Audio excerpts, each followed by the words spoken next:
আমাৰ যদিও নিৰ্বাচন হ'ব কিন্তু গোটেইখিনিতো আমাৰ পৰিয়ালৰ সদস্য, গতিকে সকলোৱে সমিলমিলেৰে ইলেকশ্যনত অৱতীৰ্ণ হ'ব বুলি মই ভাবোঁ। আৰু বিধায়কসকলে হয়তো এটা সিদ্ধান্ত ল'ব। মুখ্যমন্ত্ৰী ডাঙৰীয়াই বিধায়কসকলক এটা আহ্বান জনাইছে যে আমাৰ বিধায়কসকলে নিৰ্বাচনত প্ৰতিদ্বন্দ্বিতা কৰিব নালাগে, খেলৰ পৰিৱেশটো যাতে ভাল হৈ থাকে।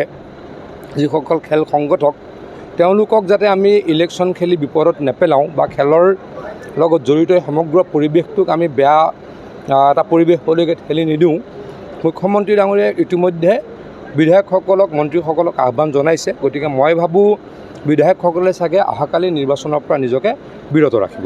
সেইটোৱে বিধায়কসকলৰ কনচেনচাছ ডেফিনেটলি হ'ব বুলি ভাবোঁ, কাৰণ মাননীয় মুখ্যমন্ত্ৰী ডাঙৰীয়াই ইতিমধ্যে আমাৰ বিধায়কসকলক মন্ত্ৰীসকলক আহ্বান জনাইছে আমি যাতে খেলৰ সুস্থ বাতাবৰণৰ স্বাৰ্থত, সুস্থ বাতাবৰণ ৰক্ষা কৰাৰ স্বাৰ্থত ইলেকশ্যনত অৱতীৰ্ণ নহওঁ, সেইটো নিশ্চয়কৈ চাগে আমি সিদ্ধান্ত ল'ম।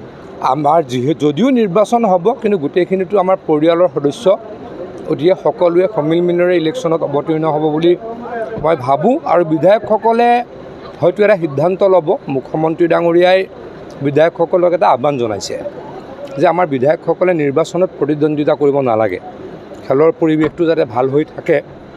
যিসকল খেল সংগঠক তেওঁলোকক যাতে আমি ইলেকশ্যন খেলি বিপদত নেপেলাওঁ বা খেলৰ লগত জড়িত সমগ্ৰ পৰিৱেশটোক আমি বেয়া এটা পৰিৱেশলৈকে ঠেলি নিদিওঁ। মুখ্যমন্ত্ৰী ডাঙৰীয়াই ইতিমধ্যে বিধায়কসকলক মন্ত্ৰীসকলক আহ্বান জনাইছে। গতিকে মই ভাবোঁ বিধায়কসকলে চাগে অহাকালি নিৰ্বাচনৰ পৰা নিজকে বিৰত ৰাখিব।